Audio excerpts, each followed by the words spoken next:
જય શ્રી કૃષ્ણ મિત્રો।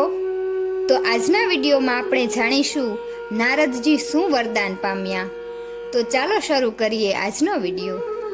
દાવજીના ભાવભર્યા આમંત્રણને અને રોહિણી માના પ્રેમાગ્રહને વશ થઈ ભગવાન શ્યામ સુંદર નારદજી સાથે અંદરના કક્ષમાં પધાર્યા અને બલરામ ભવનની મહેમાન ગતિ પણ માણી।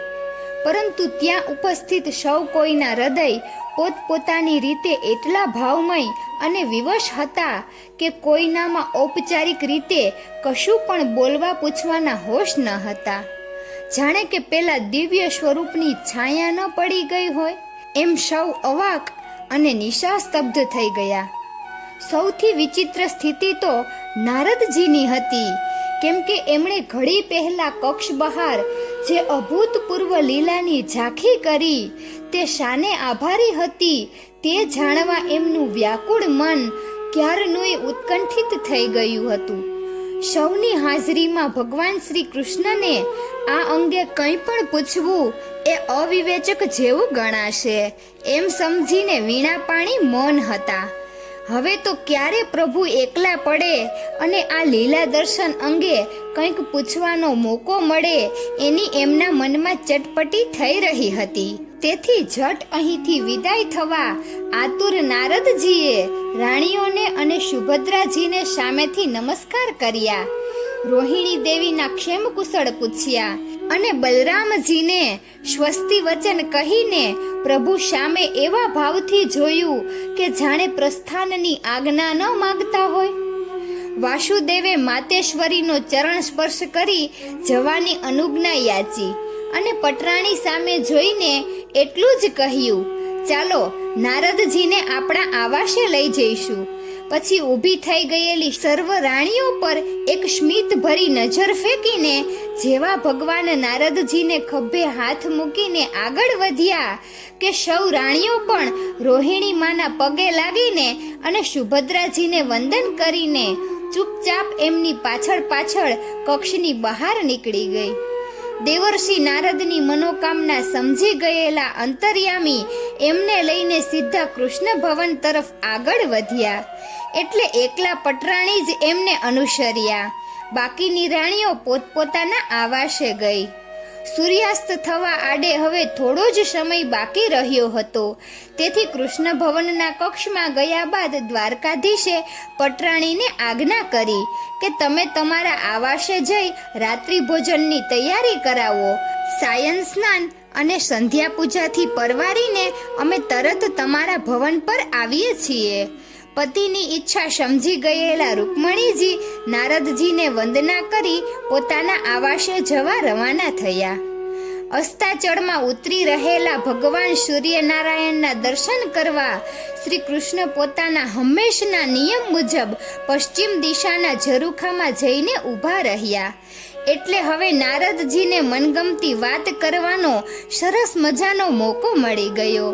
પ્રભુની પાછળ જઈને ઊભા રહેલા નારદજીએ બે હાથ જોડીને પાછળથી એટલું જ કહ્યું, પ્રભુ, કે તરત જ એમની સામે ફરી જઈને શ્યામ સુંદરે ઝરૂખામાં ગોઠવેલા આસન પર બિરાજવા તેમને ઈશારો કર્યો।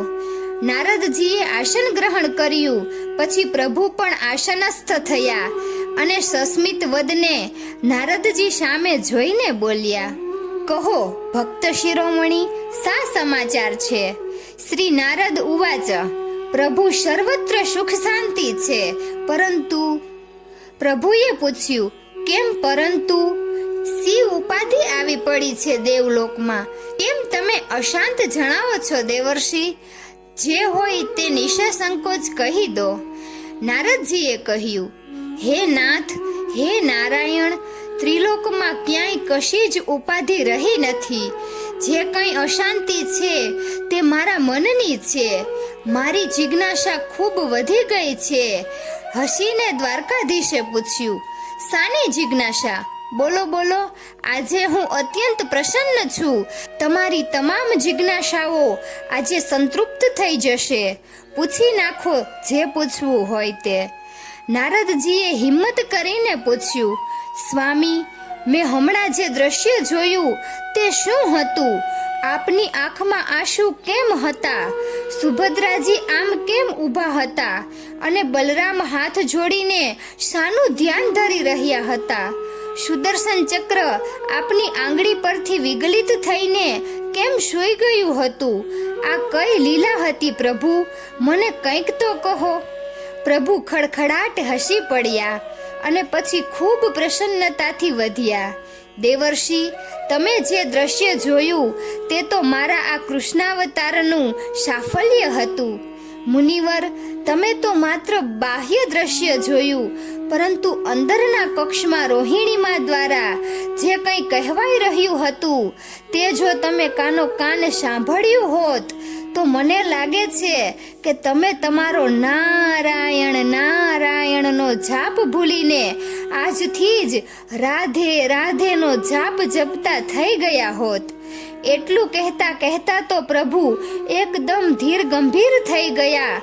એમનું આર્દ્ય ચિત્ત ફરી પાછું પોતાની વ્રજભૂમિના રોમાંચક સંસ્મરણોની યાદમાં ખોવાઈ ગયું. એમના કમળ નયન પુનઃ બીડાઈ ગયા. થોડી ક્ષણો એમને એમ પસાર થઈ ગઈ. સામે ધૂધવાતા અરબી સમુદ્રના ભરતીના કેફથી તોફાને ચડેલા પ્રચંડ અશ્વવેગી મોજા દ્વારિકાના અજેય દુર્ગની તોતિંગ દિવાલો પર પછડાઈને ભગવાન દ્વારકાધીશના વજ્ર હૃદયમાં આજ વર્ષો પછી જાગેલા અદમ્ય ઉત્સાહપૂર્ણો જાણે કે પડઘો પાડી રહ્યા ના હોય તેમ હર્ષનાદ રૂપી નિનાદ ગજવી રહ્યા હતા. નારદજી માટે તો આ દ્રશ્ય પણ અનુપમ ને અનન્ય હતું, કેમ કે આ રીતે સાંધ્ય વાતાવરણમાં શ્યામ સુંદરને આ ઉંમરે આટલા શાંત, સ્વસ્થ અને પ્રસન્નચિત્ત નિરખવા એ પણ એક આહલાદક લાવો હતો. થોડી વારે આંખો ખોલીને વાસુદેવ બોલ્યા, નારદજી, યોગાનુયોગ ગણો કે વિધિ નિર્મિત, પણ આજે તમે એવા સુયોગ્ય અવસરે દ્વારિકામાં પધાર્યા છો કે જ્યારે મારા હૈયાનો વર્ષો જૂનો ઋણભાર ચૂકતે કરવાની મને સુવર્ણ તક પ્રાપ્ત થઈ છે અને આજથી જ એની શુભ શરૂઆત થઈ ચૂકી છે. એમ કહીને પ્રભુએ પોતાના પરમ ભક્ત નારદને સંક્ષેપમાં સુજ્ઞાત કર્યા કે શું જાણવા માટે એમની રાણીઓ સંપ કરીને સમૂહમાં રોહિણીમા પાસે ગઈ હતી. શા કારણે બહેન સુભદ્રા આ રીતે દ્વાર વચ્ચે ઊભી રહી હતી અને પોતે તથા બલરામ ક્યાં શુભ આશયથી ત્યાં નતમસ્તકે ઊભા રહ્યા હતા. આટલું કહી દીધા પછી ભક્ત વત્સલ ભગવાને ભાવ વિભોર થઈ જઈને ઉમેર્યું કે મુનિવર, માતેશ્વરી રોહિણી દેવીએ આ દ્વારિકાના રાજમહાલયમાં આજે મારી વાત્સલ્ય મૂર્તિ યશોદા મૈયાનો, મારા પ્રેમ ઘેલા નંદબાવાનો, મારી હૃદયેશ્વરી રાસેશ્વરી શ્રી રાધિકાનો અને વ્રજની મારી કેટલીય બાળલીલાઓનો શબ્દ દેહે એવો તો સાક્ષાત્કાર કરાવી દીધો કે આજ મને એમ લાગે છે કે જાણે મારું અવતાર કાર્ય સાર્થક થઈ ગયું હોય. નારદજી, હું આજે અત્યંત પ્રસન્ન છું અને સવિશેષ પ્રસન્ન તો તમારા પર છું, કેમ કે હું તો આ શ્રી કૃષ્ણના માનવ દેહ રૂપે ધરતી પર આજ છું ને કાલ નથી, પરંતુ તમે તો યુગાનુયુગ સુધી ત્રિલોક પર વિહરનાર એકમાત્ર અમર વિભૂતિ છો. તેથી આજે જે લીલા દર્શનના તમે પ્રત્યક્ષ સાક્ષી બન્યા છો તેનો મહિમા તમારા થકી જ આ ભૂખંડ પર અનેક ઋષિ મુનિઓ તથા સાધુ સંતોના હૃદય સુધી પહોંચશે એની મને પૂર્ણ ખાતરી છે. અને તેથી ખૂબ પ્રસન્નતાપૂર્વક હું કહું છું કે માગો હે મુનિવર, આજના આ ધન્ય મંગલ પ્રસંગની ચિરસ્મરણીય સ્મૃતિમાં તમારે મારી પાસે જે વરદાન માગવું હોય તે વિના વિલંબે અને નિઃસંકોચપણે માગી લો. આટલું કહીને પ્રભુ પૂર્ણાનંદની પ્રસન્ન મુદ્રામાં નારદજી સામે જોઈ રહ્યા. વિનમ્ર ભાવે નારદજી બોલ્યા, ભગવંત, બીજા તો કોઈ વરદાનની મને અપેક્ષા નથી.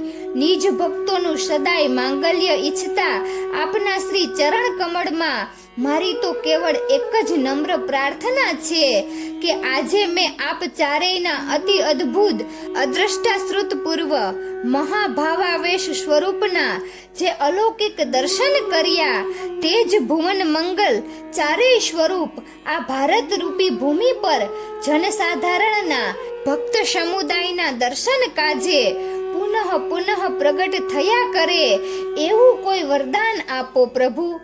આગામી મહાપીડાકારી કળિયુગના કાળમાં આ પૃથ્વી લોકના માનવીઓએ હમણાં જે નિરખેલ આપ ચારેયની સમૂહ ચતુર્મૂર્તિનું જો અવતરણ યા પ્રાગટ્ય કરવું હોય તો તેમણે કેવી જાતના તપ સાધના ભક્તિ કરવા જોઈએ તે આપ મને કૃપા કરીને જણાવો. સ્વામી, આજ મારે મન આપનું મોટામાં મોટું વરદાન ગણાશે. પર દુઃખ ભંજન નારદજીએ સમસ્ત માનવ જાતના કલ્યાણની શુભ ભાવનાથી અભિવ્યક્ત કરેલી અભિલાષાથી પરમ કૃપાળુ પરમાત્મા ખૂબ જ પ્રસન્ન થયા અને બોલ્યા, ધન્ય છે નારદજી, તમારી પરોપકારી ભાવનાને ધન્ય છે. તમારી ચિંતા અને લાગણી હું સમજું છું. દ્વાપર યુગ તો હવે પૂરો થવા આવ્યો, પરંતુ ત્યાર પછી આવનારા કળિયુગમાં ત્રિવિધ તાપથી ત્રસ્ત અને રોગ અપમૃત્યુથી ગ્રસ્ત માનવ જાતિ માટે સુખ શાંતિ અને મુક્તિનો એકમાત્ર અમોઘ ઉપાય મારું ભક્તિયુક્ત શરણું છે.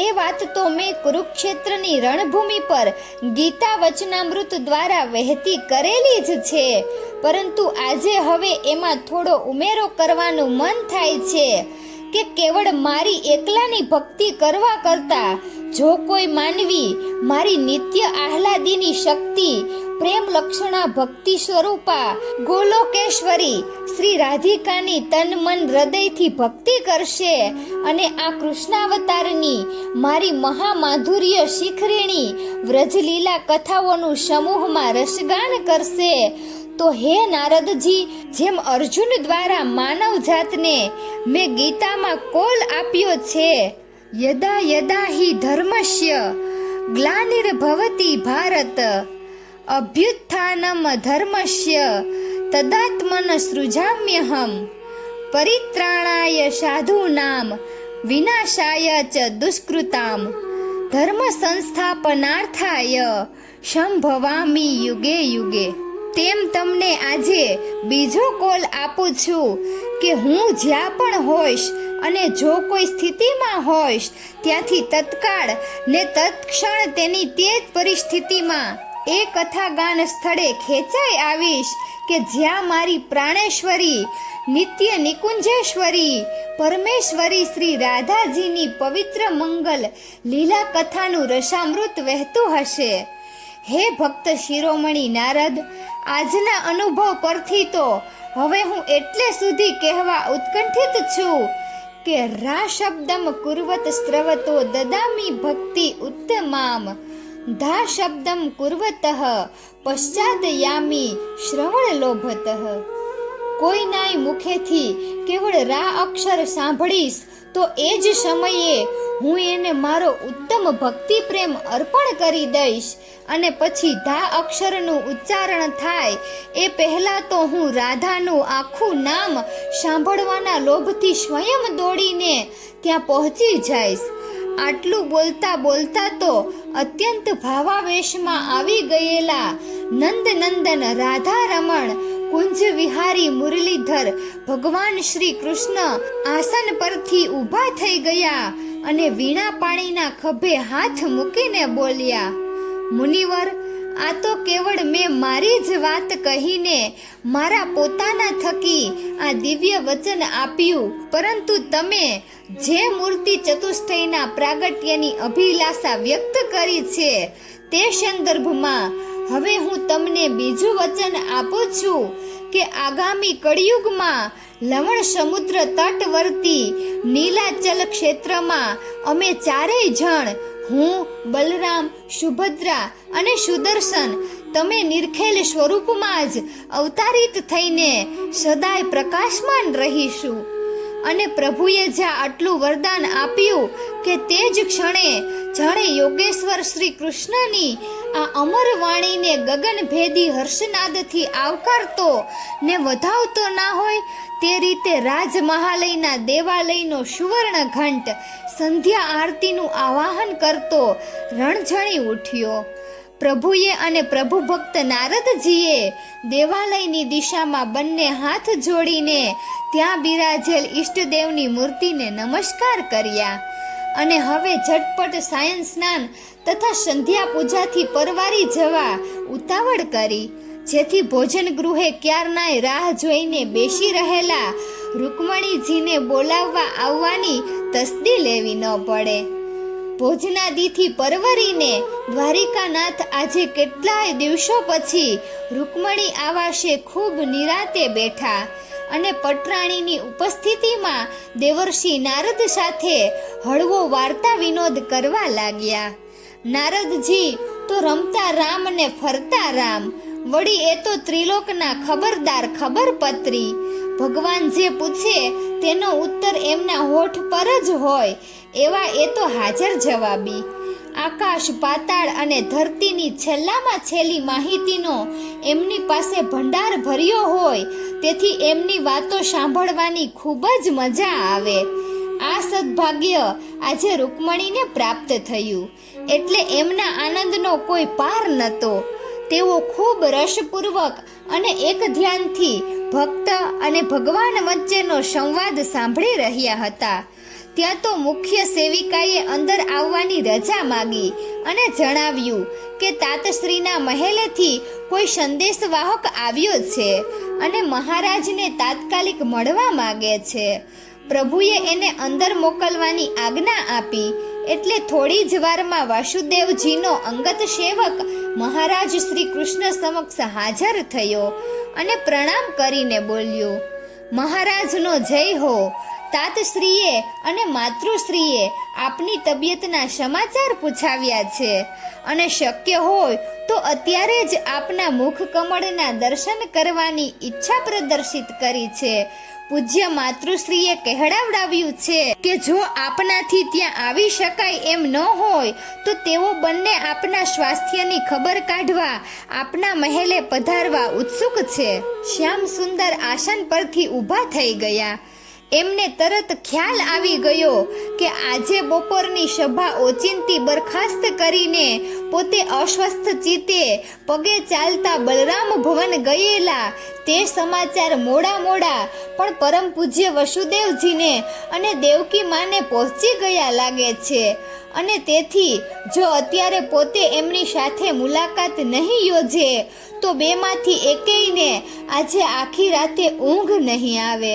તેમણે સંદેશવાહક જોડે કહેરાવ્યું, જાઓ પૂજ્ય માતૃશ્રી અને તાતશ્રીને જાણ કરો કે હું હમણાં જ થોડી વારમાં એમના આવાસે આવી પહોંચું છું, પરંતુ પહેલા એમને એટલું જરૂર કહી દેજો કે મારી તબિયત તદ્દન સ્વસ્થ છે, માટે મારી કોઈ ચિંતા ન કરે. જાઓ. સંદેશવાહક ઝડપથી રવાના થયો. ઊભા થઈ ગયેલા પટરાણી અને દેવર્ષિને સંબોધીને વાસુદેવે કહ્યું, હું હમણાં જ પાછો આવું છું. તમારે અહીં બેસવું હોય તો અહીં જ બેસો દેવી. તમે એમ કરો, હું પાછો આવું ત્યાં સુધી નારદજી સાથે થોડો સત્સંગ કરો, પરંતુ એ પહેલા કૃષ્ણ ભવન પર કોઈને મોકલીને કહેરાવી દો કે મારા શયન કક્ષમાં મારી સાથે નારદજીના શયનનો પણ આજે પ્રબંધ કરે. બહુ વખતે દેવર્ષિ આવ્યા છે એટલે આજે રાતે મારે એમની સાથે ઘણી બધી વાતો કરવાની છે. રૂકમણીનું મોં પડી ગયું. એમના મનમાં તો એમ હતું કે આજે સ્વામીનાથ મહારાજ આવાસમાં નારદજી સહ રાત્રિ રોકાણ કરશે અને તેથી અગાઉની જેમ આજે પણ પોતાને એ બંનેના દિવ્ય વાર્તાલાપના સાક્ષી બનવાનું સદભાગ્ય સાંભળશે. પરંતુ પ્રભુએ તો પોતાના કૃષ્ણ ભવનમાં જ આજ રાતની શયન વ્યવસ્થા ગોઠવવાનો આદેશ આપ્યો. તેથી પટરાણી રૂકમણીજીના ગૌર વદન કમળ પર નિરાશાની કાળી વાદળી છવાઈ ગઈ. અંતર્યામી અવિનાશથી પોતાની અર્ધાંગનાની આ નાખુશી અને નિરાશા અચાનક શી રીતે રહે? એમને મનમાં થોડું હસવું આવ્યું, પરંતુ આજના મહામંગલ દિવસે શ્રી કૃષ્ણ કોઈનાય આત્માને સહેજ પણ જ્ઞાની પહોંચાડવા માંગતા ન હતા, કેમ કે આજે દ્વારિકાના ઇતિહાસમાં પહેલી જ વાર કંઈક એવું બન્યું હતું કે જેનાથી આ રાજમહાલયમાં અત્યાર સુધી થયા કરતી રાજકારણી વાતોનું સ્થાન વ્રજભૂમિની દિવ્ય લીલા કથાઓએ લઈ લીધું હતું.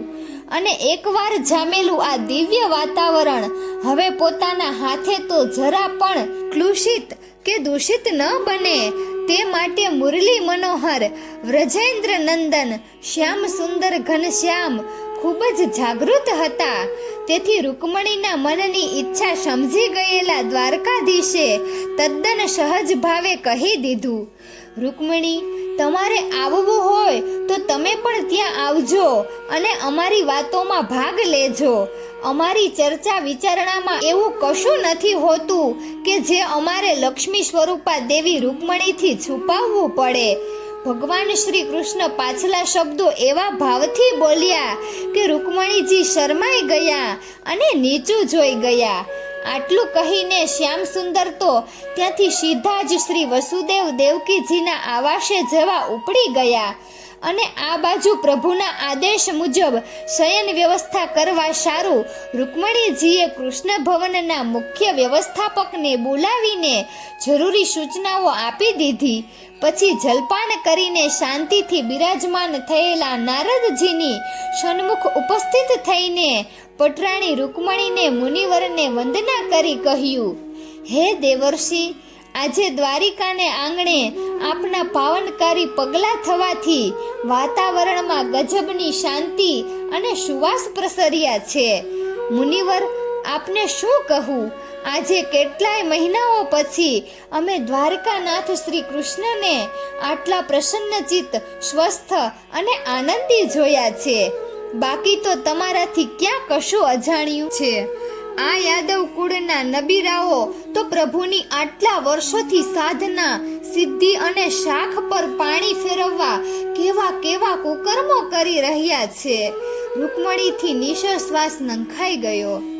નારદજીને મનમાં થયું કે મહાદેવી પોતે પ્રભુના અર્ધાંગના હોવા છતાં હજી કેમ માનવ વસ્ત્રી સહજ રાગ દ્વેષ અને ચિંતા લાગણીથી મુક્ત થઈ શક્યા નહીં હોય.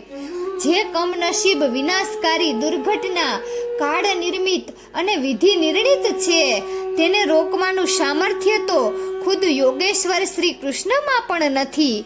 તો પછી શા માટે દેવી આટલા બધા દુઃખી થઈને બળાપો કરતા હશે? દેવલોકથી પધારેલ નારદજીને રૂકમણી જેવા દેવલોકવાસી પુણ્યાત્મામાં પ્રવેશી ગયેલ માનવ સ્વભાવવશ નબળાઈ જોઈને થોડું દુઃખ થયું. પરંતુ નારદજી વધુ દુઃખી થાય એ પહેલા તો પુનઃ સ્વસ્થ અને સજાગ થઈ ગયેલા પટરાણીએ પ્રભુની અનુપસ્થિતિમાં અત્યારે નારદજી સાથે એકાંતમાં થોડી વાતચીત કરવાનો જે સુવર્ણ અવસર પ્રાપ્ત થયો છે તેનો પૂરેપૂરો સદુપયોગ કરી લેવા પાક્કો મનસૂબો કરી લીધો. સહેજ હસીને રૂકમણીજી બોલ્યા, દેવર્ષિ, એક સવાલ પૂછું. તમારા સ્વભાવ મુજબ તમે પ્રભુને પૂછ્યું તો હશે જ કે તમે આવ્યા ત્યારે તેઓ માતેશ્વરી રોહિણી માના આવાસની બહાર છાના માના સંતાઈને કેમ ઊભા હતા અને શું સાંભળી રહ્યા હતા? મારે એટલું જ જાણવાની ઈચ્છા છે કે તમારા આ પ્રશ્નના જવાબમાં સ્વામીએ શું કહ્યું. તમને વાંધો ન હોય તો મને કહેશો. ચતુર નારદજી પટરાણીના પ્રશ્નનો મર્મ પામી ગયા, પરંતુ તેઓ પણ ક્યાં ગાંજ્યા જાય એમ હતા. પૂર્ણ સાવધાનીથી તેમને ઉત્તર આપ્યો, દેવીજી, હજી તો મને એ અંગે પ્રભુને કંઈ પણ પૂછવાનો મોકો જ મળ્યો ક્યાં છે. અને સાચું કહું તો મને પોતાને પણ ક્યારની આ અંગે ચટપટી થયા કરે છે, પરંતુ હું મારી મર્યાદા અંગે સભાન છું. પ્રભુની અંગત બાબતમાં હું કદી માથું મારતો નથી અને આવું સીધે સીધું પૂછવા તો મારી જીભ કદી ઉપડશે જ નહીં. તેથી હું તો આપને જ વિનંતી કરું છું કે આપ જ મને એટલું કહી દો કે આપ સૌ અંદરના કક્ષમાં માતેશ્વરી પાસેથી શું સાંભળી રહ્યા હતા અને પ્રભુને કેમ બહાર રોકી રાખવામાં આવ્યા હતા? આપ આટલી કૃપા કરશો તો પછી મારે પ્રભુને પૂછવાની જરૂર રહેશે નહીં અને મારી જિજ્ઞાસા પણ શાંત થઈ જશે. રૂકમણીજી તો બરાબરના ફસાયા. પ્રભુ ભક્ત નારદજીની વાક ચાતુરી પર તેઓ મનોમન વારી ગયા, પરંતુ ચતુરાઈમાં તો એ પણ ક્યાં ઊણા ઉતરે એમ હતા. આખરે તો તેઓ નટખટ નંદકિશોરના પટરાણી હતા ને. તરત તેમણે ઉત્તર આપ્યો, મુનિવર, તમારા વિવેક મર્યાદા સાચે જ પ્રશંસનીય છે. હું તમારી મર્યાદા પણ સમજુ છું, એટલે તમારી જે જિજ્ઞાસા મારાથી તૃપ્ત થઈ શકતી હશે તે હું જ તૃપ્ત કરીશ. બસ આજે તો સમય નહીં રહે, કાલે હું તમને એ બધું વિગતવાર કહીશ.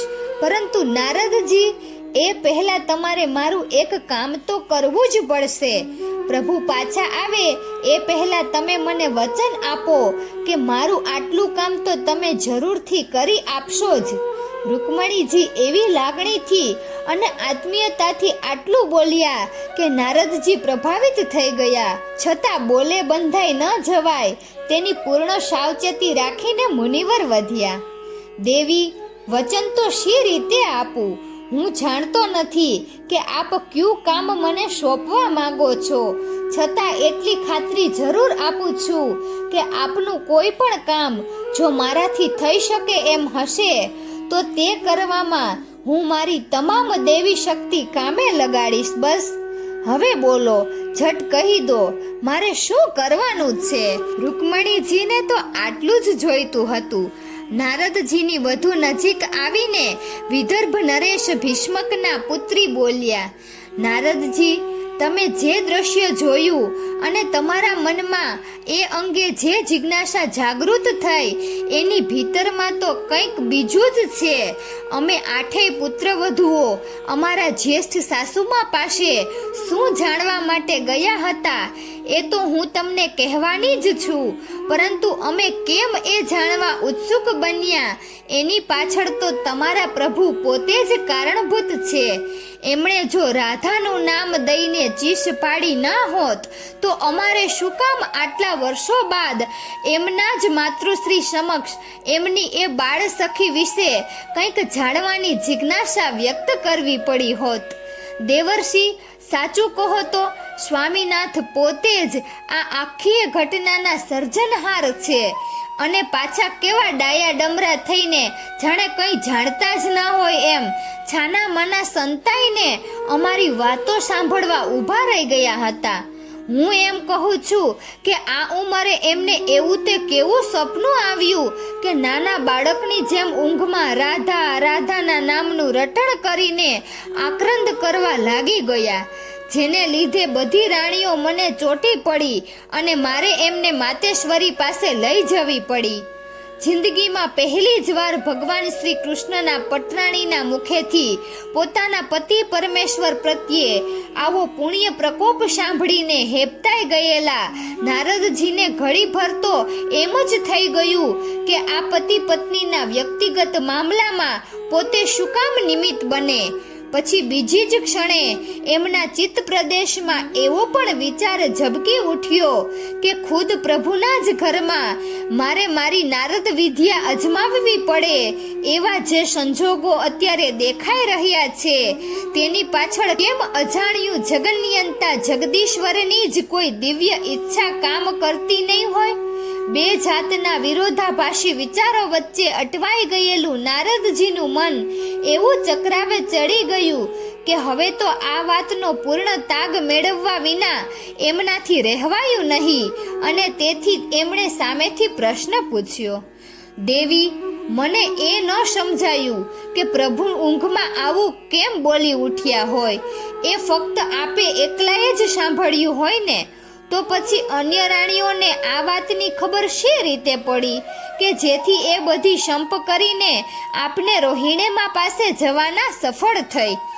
નારદજી તો આ માર્મિક પ્રશ્ન સાંભળીને રૂકમણીજીને લાગ્યું કે મુનિવર દ્વારા જો પોતાને મનોવાંછિત કામ પાર પાડવું હશે તો ગઈકાલ રાત વાળી આખી ઘટના હવે એમને કહ્યા વિના છૂટકો જ નથી. એમણે અતિ સંક્ષેપમાં એ આખી બીના નારદજીને કહી સંભળાવી કે કેવા સંજોગોમાં સર્વ રાણીઓ પ્રભુના મુખ કમળના દર્શન કરવા પોતાના આવાસે સમૂહમાં આવી શયન કક્ષમાં સર્વની ઉપસ્થિતિમાં પ્રભુથી ઊંઘમાં શું બોલાઈ જવાયું અને પછી સૌના મનમાં જાગૃત થયેલી જિજ્ઞાસા સંતોષવાના એકમાત્ર ઉપાય તરીકે રોહિણીમાં પાસે જવાનું કેમ ગોઠવાયું અને અંતે ઉમેર્યું કે નારદજી, પ્રભુ હવે તાતશ્રી મહેલેથી પાછા આવવામાં જાય છે, તેથી મારે તમને જે કામ સોંપવાનું છે તે હવે મને ઝડપથી કહી દેવા દો. મુનિવર, મારે તમારી મારફતે ફક્ત આટલું જ જાણી લેવું છે કે ગઈકાલ રાત્રે સ્વામીનાથને એવું તે શું સ્વપ્નમાં દેખાયું કે તેમના જેવા યોગેશ્વરને આમ ચીસ પાડવી પડી ને અકલ્પ્ય કલ્પાંત કરવું પડ્યું. દેવર્ષિ, કોઈ પણ રીતે તમારે આ સ્વપ્નનું રહસ્ય પ્રભુ પાસેથી જાણી લેવું જ પડશે અને મને કહેવું પડશે. બસ એક આટલું મારું કામ તમે કરી આપશો તો તમારો ઉપકાર હું જન્મો જન્મ નહીં ભૂલું. શ્રી કૃષ્ણના સહધર્મચારિણીના આવી કાકલુદી સાંભળીને અત્યંત લાગણીવશ થઈ ગયેલા નારદજી કંઈ પણ પ્રત્યુત્તર આપે તે પહેલા તો શ્યામ સુંદર શ્રી કૃષ્ણ તાત ભવનથી પાછા રૂકમણી ભવન પર આવી ગયા અને આવતા વેત સીધા નારદજીને જ સંબોધીને કહેવા લાગ્યા, મુનિશ્રેષ્ઠ, તમે એવા શુભ ચોઘડિયામાં દ્વારિકાની આ પુણ્ય ભૂમિ પર પગ મૂક્યો છે કે તમારે પગલે પગલે મારી એક પછી એક મનોકામના પરિપૂર્ણ થઈ રહી છે. અત્યારની જ વાત કરું તો પૂજ્ય તાતશ્રી અને માતૃશ્રીએ જ્યારે જાણ્યું કે તમે દ્વારિકામાં અત્યારે વિદ્યમાન છો ત્યારે એમણે ઘણા સમય પૂર્વે મનમાં કરી રાખેલો એક સંકલ્પ મારી આગળ વ્યક્ત કર્યો. એમની ઈચ્છા દ્વારિકાના રાજ પ્રાંગણમાં એક નવગ્રહ શાંતિ અનુષ્ઠાન યોજવાની છે, જેથી નવગ્રહો પૈકી કોઈ પણ ગ્રહની અશુભ યા વક્ર નજર એમના પરિવાર પર પડતી હોય તો તેનું શમન થાય અને સતી ગાંધારીએ મને આપેલ શાપનું કંઈક અંશે વિમોચન પણ થાય. આટલું કહીને પ્રભુ સહેજ મલક્યા, આંખો બંધ કરીને મનમાં કંઈક ગણગણ્યા અને પછી ઉત્સાહથી બોલ્યા, દેવર્ષિ, માત તાતની આ અંતિમ અભિલાષા મારે પરિપૂર્ણ કરવી જ જોઈએ. તેમની ખુદની એવી ઈચ્છા છે કે આ શાંતિ યજ્ઞનું આચાર્ય પદ તમે શોભાવો. 9 દિવસ સુધી ચાલનારા આ નવગ્રહ શાંતિ યજ્ઞમાં તમારી ઉપસ્થિતિ અને અધ્યક્ષતા હશે તો ન કેવળ બ્રાહ્મણ વર્ગને બલકે કુલગુરુ શ્રીને તથા જે કોઈ સાધુ સંતો અને ઋષિમુનિઓ આ યાદવ રાજ્યની વિશાળ સીમાઓ વચ્ચે વસે છે તે તમામને તમારા અનુપમ જ્ઞાનનો અને અલભ્ય માર્ગદર્શનનો લાભ મળશે. હું કાલે જ કુલગુરુને મળીને આ યજ્ઞનું શુભ મુહૂર્ત જોવડાવું છું અને આ અંગેની જાહેરાત સમગ્ર રાજ્યમાં તાબડતોબ કરવાની રાજ આજ્ઞા પણ પ્રસારિત કરું છું. પરંતુ એ પહેલા તમારી સંમતિ પ્રાપ્ત કરવી મારે માટે અનિવાર્ય થઈ પડે છે. બોલો, હમણાં બીજે ક્યાંય જવાનું તો નથી ને? પ્રભુની વિનમ્ર વાણી સાંભળીને ગદગદ થઈ ગયેલા નારદજી બોલ્યા, પ્રભુ, આપને મારી સંમતિ પૂછવાની હોય અને તે પણ આવા શુભ કાર્યમાં? આપે તો મને આજ્ઞા જ કરવાની હોય. મારા એવા ધન્ય ભાગ અને ધન્ય ઘડી ક્યાંથી કે આપના સાનિધ્યમાં આ દ્વારિકાપુરીમાં થઈ રહેલા કોઈ પણ ધર્મ કાર્યમાં મારી ઉપસ્થિતિ હોય. નાથ, આપ કહેશો તો જવાબદારી સંભાળવાની મારી સંપૂર્ણ સંમતિ છે. આજ્ઞા કરો. દ્વારકાધીશ આટલું સાંભળીને અત્યંત પ્રસન્ન થયા અને પટરાણી સામે જોઈને બોલ્યા, શયન વ્યવસ્થાની સૂચના અપાઈ ગઈ હશે તો ચાલો આપણે ત્યાં જ જઈને અને નિરાંતે બેસીને વાતો કરીએ, કહીને પ્રભુ અગ્રગામી થયા અને એમની પાછળ પાછળ નારદજી તથા રૂકમણી પણ કૃષ્ણ ભવન તરફ જવા અનુગામી થયા. શ્રી રાધા શુભ નામનું અવની પર ગુણગાન, પ્રગટ થશે શ્રી કૃષ્ણ ત્યાં આપ્યું એ વરદાન. ધન્ય થયા નારદ કીધું નવરાત્રિ રોકાણ, દ્વારિકાના પ્રાંગણે અનુપમ ઉત્સવ લાણ. મિત્રો, તો આ વિડીયો અહીં પૂર્ણ થાય છે અને આવતા વિડીયોમાં આપણે જોઈશું કે વાસુદેવની વાસ્તવિક વ્યથા શું છે. મિત્રો, જો તમને મારો આ વિડીયો પસંદ આવ્યો હોય તો વિડીયોને લાઈક અને શેર કરજો અને અમારી ચેનલને સબસ્ક્રાઇબ કરજો. વિડીયો અંત સુધી જોવા બદલ ખૂબ ખૂબ આભાર. જય શ્રી કૃષ્ણ, જય દ્વારકાધીશ.